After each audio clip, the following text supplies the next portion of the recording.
کھلتے نئے ہیں ہر دن ابواب زندگی، یا رب ہمیں سکھا دے آداب زندگی۔ الحمدللہ رب العالمین والصلاة والسلام علی خاتم النبیین، اما بعد فاعوذ باللہ من الشیطان الرجیم، بسم اللہ الرحمن الرحیم۔ الصلاة والسلام علیکہ یا رسول اللہ وعلی آلکہ واصحابکہ یا حبیب اللہ، الصلاة والسلام علیکہ یا نبی اللہ وعلی آلکہ واصحابکہ یا نور اللہ۔ مدنی چینل کے ناظرین، ملاحظہ کر رہے ہیں پروگرام آداب زندگی، یہ سلسلہ، یہ پروگرام جانشین امیر علیہ سنت دامت برکاتہم العالیہ کا ہے، اور اس میں آپ زبردست اور قیمتی معلومات الحمدللہ میں ارشاد فرماتے ہیں۔ آئیے ابتدا میں اللہ پاک کے آخری نبی صلی اللہ علیہ وآلہ وسلم کی مبارک ذات پر درود و سلام پڑھنے کی، درود پاک پڑھنے کی ایک فضیلت کو شامل کرتے ہیں۔ نبی آخر الزمان صلی اللہ علیہ وآلہ وسلم نے ارشاد فرمایا، اول الناس بی یوم القیامت اکثرہم علیہ صلاۃً، یعنی قیامت کے دن لوگوں میں سب سے زیادہ میرے قریب وہ شخص ہوگا جو سب سے زیادہ مجھ پر درود شریف پڑھتا ہوگا۔ مفسر شہیر حکیم الامت حضرت مفتی احمد یار خان علیہ رحمۃ اللہ حنان اس حدیث پاک کے تحت ارشاد فرماتے ہیں کہ قیامت میں سب سے آرام میں وہ ہوگا جو حضور صلی اللہ تعالی علیہ وآلہ وسلم کے ساتھ رہے، اور حضور صلی اللہ علیہ وآلہ وسلم کی ہمراہی نصیب ہونے کا ذریعہ درود شریف کی کثرت ہے۔ اس حدیث پاک سے معلوم ہوا کہ درود شریف بہترین نیکی ہے کہ تمام نیکیوں سے جنت ملتی ہے، اور اس سے بزم جنت کے دولہا صلی اللہ علیہ وآلہ وسلم ملتے ہیں۔ صلو علی الحبیب صلی اللہ تعالی علی محمد صلی اللہ علیہ وآلہ وسلم۔ آئیے دیکھتے ہیں کہ ناظرین کیا سننا چاہتے ہیں، کیا پوچھنا چاہتے ہیں، کیا معلومات لینا چاہتے ہیں۔ سلسلے میں کال کو شامل کرتے ہیں۔ میرا سوال ہے کہ ہمارے پیارے نبی صلی اللہ علیہ وسلم کی لگتے جگر حضرت فاطمہ الزہرا کا نام فاطمہ رکھنے کی کیا وجہ ہے، ارشاد فرما دے۔ اس کی وجہ تسمیہ بیان کرتے ہوئے، یعنی یہ نام رکھنے کی وجہ بیان کرتے ہوئے خاتم النبیین صلی اللہ علیہ وآلہ وسلم فرماتے ہیں کہ میری بیٹی کا نام فاطمہ اس لیے ہے کہ اللہ کریم نے اس کو یعنی فاطمہ کو سبحان اللہ، اور اس سے محبت کرنے والوں کو دوزخ سے آزاد فرما دیا ہے۔ سبحان اللہ، سبحان اللہ، کیا بات ہے۔ یعنی یہ وہ اتنی عظیم وجہ ہے کہ سید عالم صلی اللہ علیہ وسلم نے خود اس بات کو ارشاد فرمایا۔ بالکل حضور، دیکھا جاتا ہے کہ نام رکھنے کے حوالے سے لوگوں میں مختلف قسم کی باتیں پائی جاتی ہیں، جس میں سے سب سے کامن ایسا لگتا ہے یہ ہے کہ چاہتے ہیں نیا نام ہو، ایسا جو کسی کا نہ ہو، یونیک ہو۔ یونیک۔ تو آپ کیا ارشاد فرمائیں گے کہ کتنا نیا نام ہو اور نئے نام کیسے تلاشے جا سکتے؟ دیکھیں اس میں یونیک کے چکر میں جو نا پھر بیچارے جو نا کہاں سے کہاں نکل جاتے ہیں، یعنی ایسے نام بھی کہ جن کی شرعاً اجازت نہیں ہے وہ نام بھی رکھ لیے جاتے ہیں، یا یہ کہ بعض اوقات پھر معنی بالکل عجیب و غریب ہوتے ہیں، تلفظ بالکل عجیب و غریب ہوتا ہے، اور چونکہ رکھنا یونیک ہے کہ سامنے والا سنے وہ ہو چاہے ایسا نام ہے، تو ایسے ناموں پہ نہ جایا جائے کہ اگر آپ برکت حاصل کرنا چاہتے ہیں نا تو اپنے بچوں کے نام بزرگوں کی نسبت سے رکھیں، سبحان اللہ۔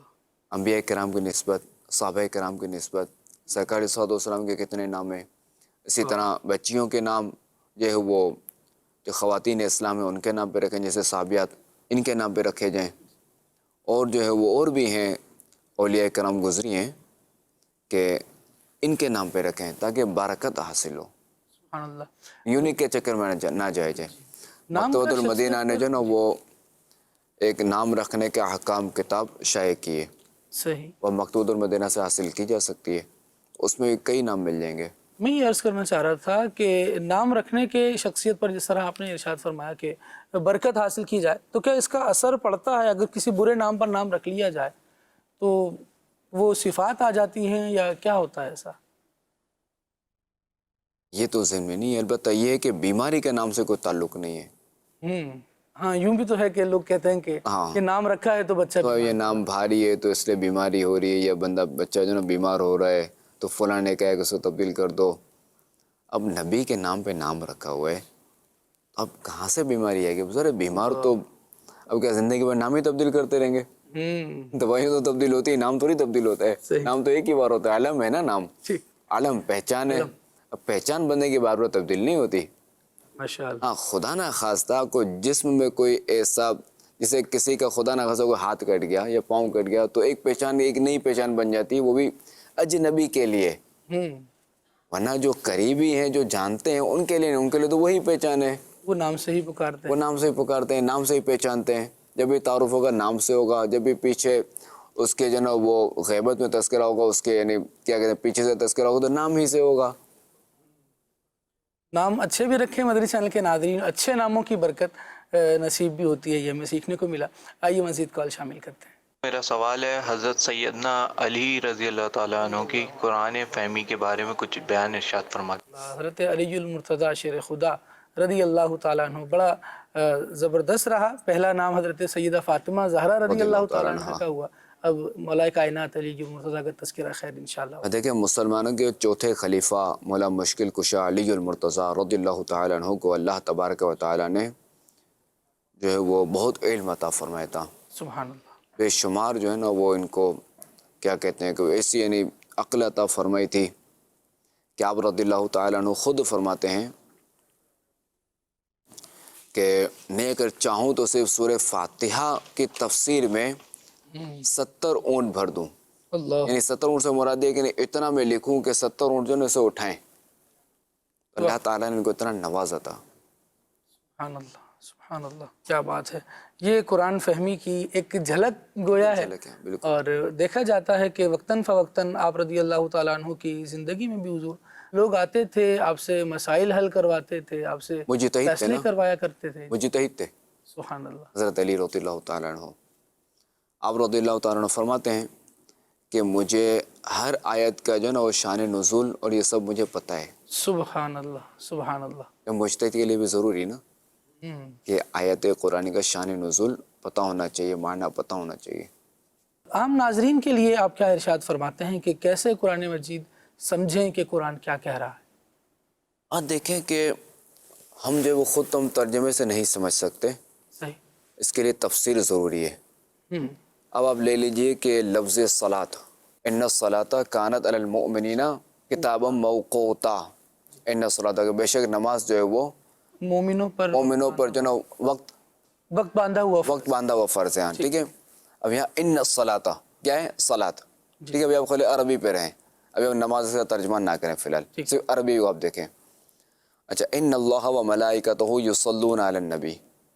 صحیح. یہ صلاۃ سے یصلون نکلا. ٹھیک ہے. صلاۃ مصدر ہے، یصلون جو نا یہ فعل مضارع ہے. یہ ٹھیک ہے. فعل مضارع معروف ہے، جمع کا صیغہ یہ. احادیث جو درود پاک کی فضیلت میں ہیں ان میں بھی یہ لفظ آتا ہے. ہاں من صلی علیہ جیسے. بالکل. اچھا اب دیکھیں کہ یہ لفظ صلاۃ جو ہے جی اس کے معنی دعا بھی ہے، ٹھیک ہے، اس کے معنی درود بھی ہے، ٹھیک ہے، اور اس کے معنی نماز بھی ہے. صحیح. تو اب یہ تو ہمیں تو نہیں پتہ نا، یہ تو ظاہر ہے کہ حدیث کے ذریعے پتہ چلے گا کہ یہاں صلاۃ سے مراد کیا ہے. آیا نماز ہے، درود ہے، یا دعا ہے. صحیح. کئی مقامات تو جو نا وہ کیا کہتے ہیں صلاۃ کا لفظ آیا ہے. تو اور اس طرح کے کئی الفاظ ہیں جن کا ہمیں نہیں پتہ. اچھا عربی جو نا یہ ذرا فصیح و بلیغ زبان ہے. صحیح. کہ اس کے جو نا وہ ایک کلمہ ہے، ایک حرف ہے، یا ایک کیا کہیں گے ایک لفظ ہے، اور اس کے کئی معنی ہیں. اچھا اسی طرح جو ہے وہ آپ دیکھیں تو ایک چیز ہے اسے کئی نام ہیں. جیسے آپ لے لیں تلوار، سیف، صحیح، ذوالفقار، صحیح، اور بھی اس کے نام ہیں. لشکر کو دیکھ لیں، جندل، جنگل کے بھی 3-4 نام ہیں، کھجور کے بھی 3-4 نام ہیں. یعنی ایک تو نام کے کھجور جیسے اجوا، اور یہ نہیں، باقاعدہ کھجور کو یوں کہا جاتا ہے. جیسے تمرتن تو مشہور ہی ہے، یعنی جن سے کھجور پر کئی نام آ جاتے ہیں. جی عربی تو فصیح و بلیغ ہے. تو اب جو ہے وہ صلاۃ کا معنی نماز بھی ہے، درود بھی ہے، دعا بھی ہے. صحیح. اور بھی ہے. خیر تو اب ہمیں تو نہیں پتہ نا کہ یہاں جو ہے وہ جو لفظ ہے اس کا ترجمہ کیا ہے، تو یہ حدیث بتائے گی. تو جس نے قرآن کریم کو بغیر حدیث کے سمجھنے کی کوشش کی تو وہ بھی گمراہ ہوا. جو حدیث کو نہیں مانتا تو وہ گمراہ ہے. تو اس کے بغیر قرآن کو سمجھ ہی نہیں پائے گا. صحیح. تو ظاہر ہے کہ یہ قرآن ہے، اس کو ہم اپنی فہم کے مطابق نہیں سمجھ سکیں گے. تو جو مفسرین کرام جو لکھ کر گئے ہیں نا، تو ہمیں تفسیر کی ہمیں حاجت رہے گی کہ ہمیں پتہ چلنا چاہیے، ہمیں تبھی پتہ چلے گا کہ یہاں کیا مراد ہے۔ اب دیکھو نا، فرمان کس کا ہے؟ اللہ تعالیٰ کا فرمان ہے۔ یہ کلام کس کا ہے؟ اللہ تعالیٰ کا کلام ہے۔ دیکھیں، کوئی عام اگر کتاب ہوتی ہے تو اس کو بعض کو پڑھنے میں دشواری ہوتی ہے، چاہے دنیاوی کتاب ہو یا یہ کیا کہتے ہیں دینی کتاب ہو، دشواری ہوتی ہے نا۔ دیکھتے ہیں نا لغت میں ایسا کیا معنی ہے، یا فلاں نے اس کے بارے میں کیا لکھا ہے، یہ جو سینٹنس آیا ہے اس کے بارے میں فلاں نے کیا لکھا ہے، صحیح ہم سمجھنے کے لیے کرتے ہیں یہ تو ہے ہی قرآن۔ حضور بالخصوص جیسے قوانین کی کتابوں کے بارے میں کہا جاتا ہے کہ کوئی عام بندہ اس کی شرح بیان نہیں کر سکتا، تو مسائل کھڑے ہو جاتے ہیں اس پر۔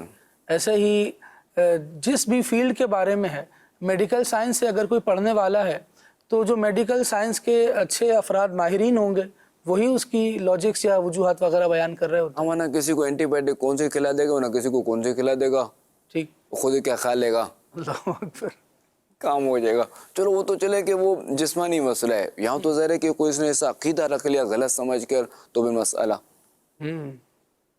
تو اس کے لیے تفسیر، تو اس کے لیے جو بہترین تفسیر ہے نا، فی زمانہ اگر دیکھا جائے تو یعنی ایک حد تک جو اردو سمجھ آ جائے گی، تو وہ ہے صراط الجنان، سبحان اللہ۔ اسے پڑھا جائے۔ اور قرآن پاک تو ایسی کتاب ہے، اس کو کوئی ترجمہ نہیں پڑھتا، تفسیر نہیں پڑھتا بھی نہیں ہے، قرآن پاک کی تلاوت بھی نہیں کرتا، خالی دیکھتا ہے، اللہ، تب بھی ثواب ہے۔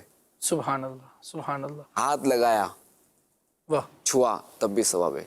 کیا بات، ایسی کون سی کتاب ہے، ایسی کون سی چیز ہے کہ جس کو دیکھنا بھی ثواب، یعنی جو ہر گھر میں موجود ہو، واہ واہ، جس کو دیکھنا بھی ثواب اور چھونا بھی ثواب۔ ہاں، خانہ کعبہ ہے، کہ اس کو چھونا بھی ثواب، واہ دیکھنا بھی واہ واہ ثواب، واہ، مگر وہ وہاں جانا پڑے گا، صحیح، اور ہر کوئی جا نہیں سکتا، اس کا طواف کرنا بھی ثواب۔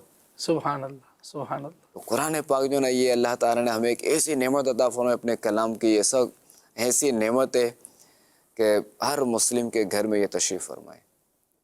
تو ہم جو ہے وہ اس کی زیارت کر کے ثواب کما سکتے ہیں، اس کو ہاتھ لگا کر ثواب کما سکتے ہیں، اور اس کی تلاوت کر کے۔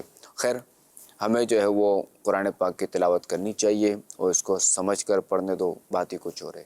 سبحان اللہ، اللہ کریم ہمیں توفیق دے۔ مدرسہ کے ناظرین، علماء اس چیز کو بیان فرما رہے ہیں، اور ظاہر ہے ہر فن کے جو اہل افراد ہوتے ہیں، اگر وہی اس فن کے جو جزئیات ہیں، جو اس کے تفصیلات ہیں، اس کے بارے میں لوگوں کو بتائیں، تو وہ اچھے انداز سے گائیڈ بھی کر پاتے ہیں اور لوگوں تک بھی درست معلومات پہنچ جاتی ہے۔ لیکن ہر کس و ناکس جس کی جو دل میں آئے وہ بولتا پھرے، اور وہ مختلف باتوں کی اگر شرح کرنے جائے گا تو دنیاوی طور پر تو یہاں ادارے بنے ہوئے ہیں، وہ پکڑ لیتے ہیں۔ جس طرح حضور کووڈ کے زمانے میں بڑا یہ معاملہ رہا کہ کووڈ کے معاملے میں سوشل ویب سائٹس پر بھی ہر کسی کو کووڈ کے بارے میں علاج اور دیگر چیزیں بتانے کی اجازت نہیں دی گئی، بلکہ اس کے لیے ایکشن رکھا گیا۔ بالکل قانون تھا اس کے لیے۔ تو دیکھیں کہ شریعت کا تو یہ ویسے ہی قانون ہے کہ جو بندہ طبیب نہیں ہے، جی، ڈاکٹر نہیں ہے، تو وہ علاج میں ہاتھ نہ ڈالے۔ صحیح، علاج میں ہاتھ بالکل ڈالنے کی اجازت نہیں، ورنہ گناہ گار ہوگا۔ یعنی دنیا پکڑتی ہے نہیں پکڑتی، دنیا پکڑے نہ پکڑے، میں آئے نہ آئے۔ شریعت کا یہ قانون ہے اللہ، کہ ہم کسی کی جان سے نہیں کھیل سکتے، اور نہ ہی اپنی جان سے کھیل سکتے ہیں۔ اب چونکہ دیکھیں ڈاکٹر ایک یوں تو ڈاکٹر نہیں بنا، ایک حکیم بنا تو یوں ہی تو نہیں بنا نا کہ رات بھلا چنگا سویا اور صبح اٹھا تو حکیم یا ڈاکٹر بناؤ دیسو تو نہیں نا۔ کس نے جو ہے وہ کتنی اس نے کوششیں کی ہیں، کتنا اس نے پڑھا ہے، کتنا سمجھا ہے، جب پھر ہاؤس جاب اس کو الگ کرنی پڑتی ہے، یہ پھر جا کے یہ ڈاکٹر یا حکیم بنتا ہے۔ ٹھیک، اب چونکہ اب ایک دوائی ہے، اس مریض کے لیے ٹھیک ہے، اس مریض کے لیے ٹھیک نہیں ہے، مناسب نہیں ہے، اس کو دوسری دینی پڑے گی۔ تو اب کیا ڈاکٹر اس کی کیفیت دیکھ کر، اس کی طبیعت دیکھ کر پھر اس کو دوائی جو ہے نا سجیسٹ کرے گا۔ صحیح، اللہ کریم ہمیں قرآن مجید کو بھی سمجھنے کی توفیق عطا فرمائے، اور اس حوالے سے جو رہنمائی ہمیں ملی تفسیر صراط الجنان، یہ اگر گھر میں ہمارے موجود ہو اور قرآن کو ہم واقعی سمجھنے کی کوشش کریں کہ قرآن مجید کیا کہہ رہا ہے، تاکہ ہم اللہ تبارک و تعالیٰ کے بتائے ہوئے احکامات پر چلنے کے لیے بھی کمر بستہ رہیں، اور کیسے چلا جاتا ہے ان کے واقعات بھی ہیں جنہوں نے قرآن کے احکامات کے مطابق زندگی گزاری ہے، تاکہ ہمیں ایک موٹیویشن ملتی رہے کہ اس طرح سے زندگی کو آگے بڑھایا جا سکتا ہے۔ مزید کال دیجیے گا۔ ماشاء اللہ پروگرام آداب زندگی بہت ہی پیارا پروگرام ہے. ہمیں اس پروگرام کے ذریعے بہت زیادہ علم دین حاصل ہوتا ہے. میں شہزادہ حضور کی بارگاہ میں سوال عرض کرتا ہوں کہ حضور حسن اخلاق کے حوالے سے ہماری کچھ نہ کچھ رہنمائی فرما دیں. دیکھیں حسن اخلاق جو نا ایک وسیع مفہوم ہے، ایک وسیع ہے یہ. تو کیا بولیں گے حسن جو نا یہ بہت بڑا موضوع ہے.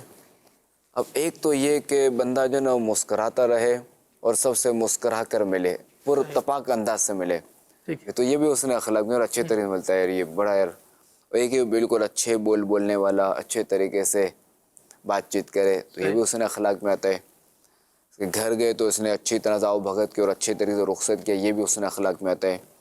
صرف یہی نہیں حسن اخلاق میں کاروباری انداز، کاروباری معاملات، کاروباری معاملات کیسا، یہ بھی حسن اخلاق میں آئے گا.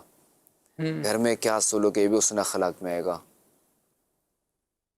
تو حسن اخلاق تو وہی کہ اخلاق جو ہے وہ عادات سے، عادات کیسی ہیں، شریعت کے مطابق ہیں تو حسن ہے، حسن کہا جائے گا. اور اگر شریعت کے مطابق نہیں ہے تو وہ غیر حسن ہے، خوبصورت نہیں ہے. ویسے بسا اوقات دیکھا جاتا ہے کہ لوگ صرف مسکرا کر ملنے والے کو ہی کہتے ہیں یہ بڑا اچھے اخلاق والا ہے، چاہے وہ جھوٹ بولتا ہو، غیبتیں کرتا پھرتا ہو. نہیں، خیر ہمارے عرف میں اس کو حسن اخلاق والا ہی کہتے ہیں. اخلاق کا بڑا اچھا ہے یہ، مگر یہ جھوٹ بول دیتا ہے، تو ظاہر ہے کہ یہ نہیں ہے. خیر عرف میں اس کو بھی کہا جائے گا حسن اخلاق والا. مگر دیکھیں اخلاق کیا جو نا یہ مفہوم ہے، اس سے نا بڑا ہے یہ، کہ جیسے کاروبار وغیرہ سب آ گیا. صحیح. تو ہر جگہ جو نا اس کی درست ہونا چاہیے.